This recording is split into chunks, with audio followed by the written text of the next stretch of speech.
honest thinking. So I'll be talking about the punishments that I had when I was still in elementary and high school. Okay, so first in the list, of course, I was a victim of a teacher saying, "Ang bobo mo naman."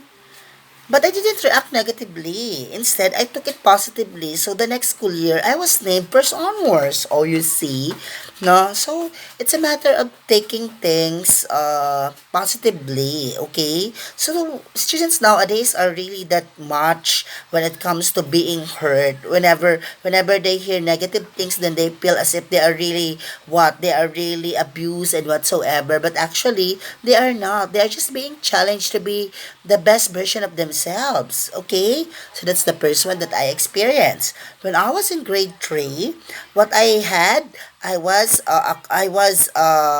named, or I was said to be the one, no, the culprit of keeping the slippers of my classmates, even though I was not the one who did it. But you see, I did not say it to my mother. I just took it positively. Although my experience was like this, I was asked by my teacher to roam around the campus having there the signage saying that I will no longer keep the slippers of my classmates. But you see, I did not react that much regarding that matter.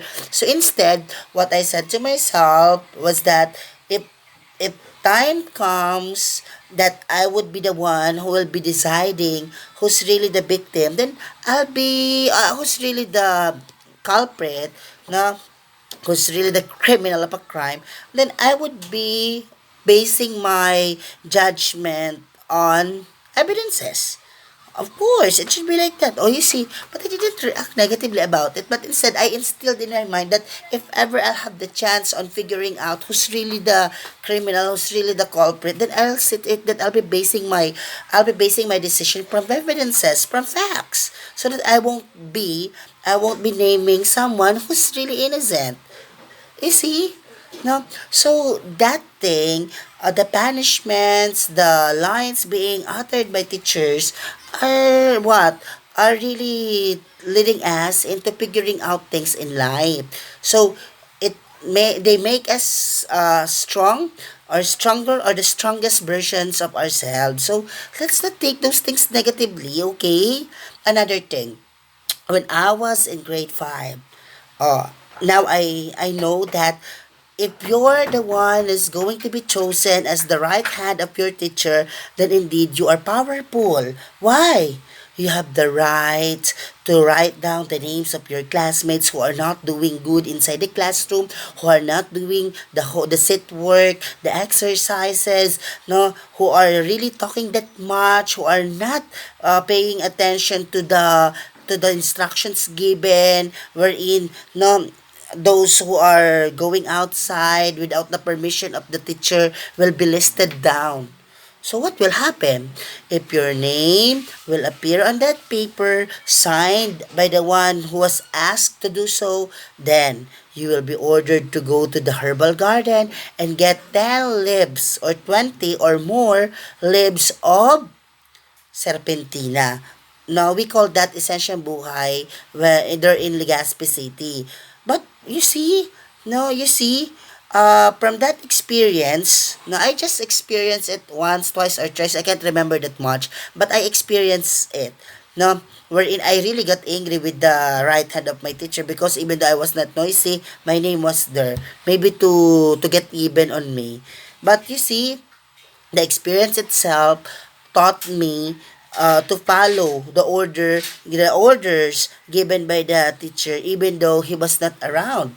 So, may the soul of Sir Cordonias rest in peace. But I heard he's dead already. But you see, the experience itself taught me to be that what? To be that obedient, no, wherein I didn't want to disobey him because surely no classmates of mine, including I, will be asked to go to the herbal garden and get serpentina leaves. And as we come back inside our room, then we will be asked to fall in line in front of the classroom, in front of the class, in front of the class rather. Then we will be chewing, we will be inserting or eating the serpentina leaves now simultaneously.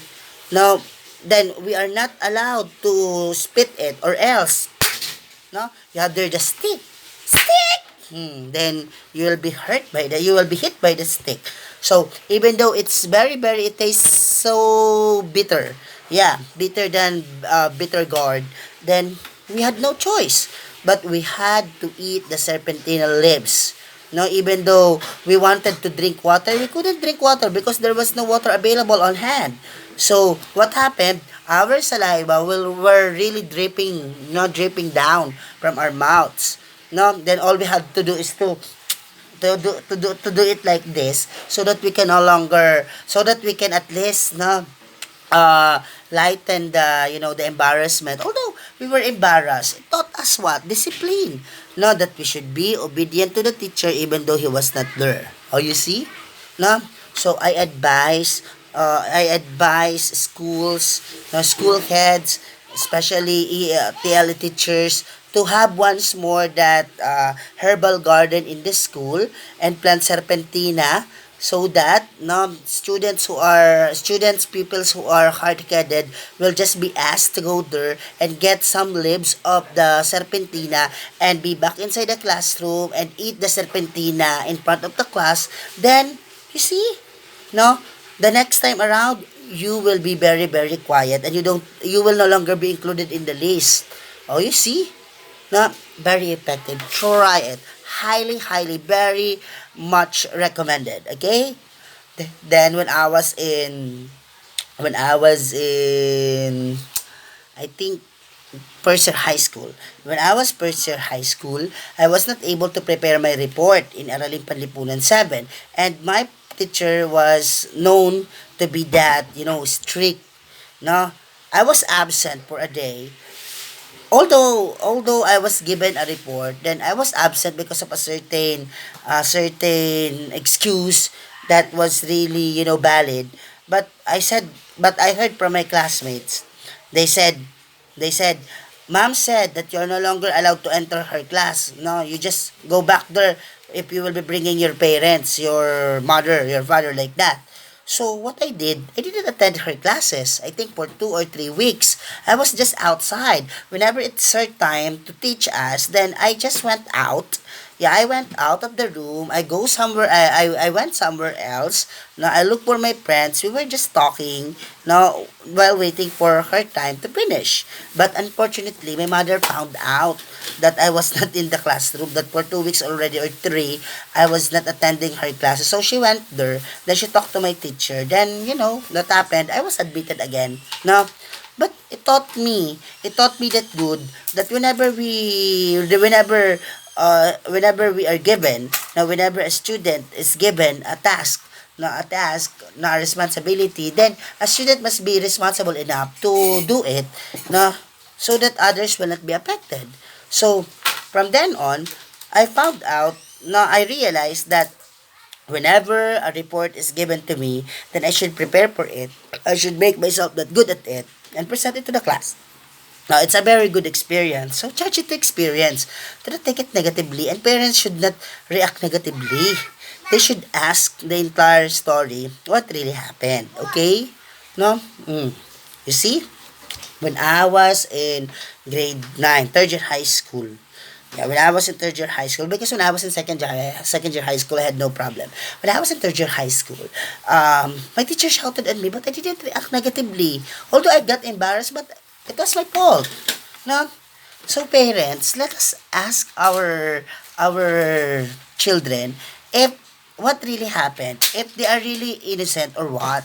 No? So in my case, I admitted that I was at fault, but I didn't react negatively. Although my teacher said, very angry, on a very angry voice, she shouted on me. She shouted my name, and I was asked again not to roam around.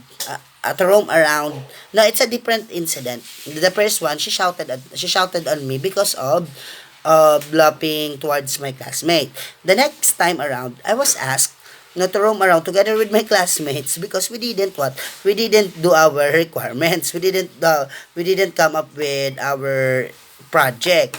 So it's a lesson, no, a form of teaching discipline. Okay, so please, na I am requesting everybody, particularly the parents, not to keep on reacting negatively when it comes to the teaching of discipline towards your children. So if you do not want it that way, then why not teach them that good when it comes to character building, when it comes to attitude, when it comes to having the good personality before what? Before asking them to leave your home and be in school.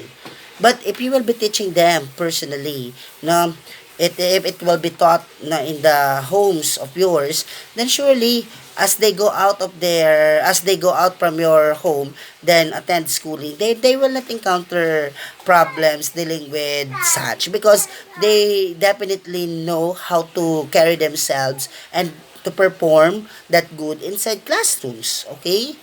Now, the issue dealing with that card, well, I do not ask my, way back then, I didn't ask my students to go out of the classroom if they do not have the card. I just simply tell them like this, okay, if your cards will not be returned tomorrow, then see to it that till fourth quarter, you will have there your grades. Okay, I will no longer be writing grades on your cards. You tell your parents to write the grades by themselves. Oh, the next day then I have all the cards.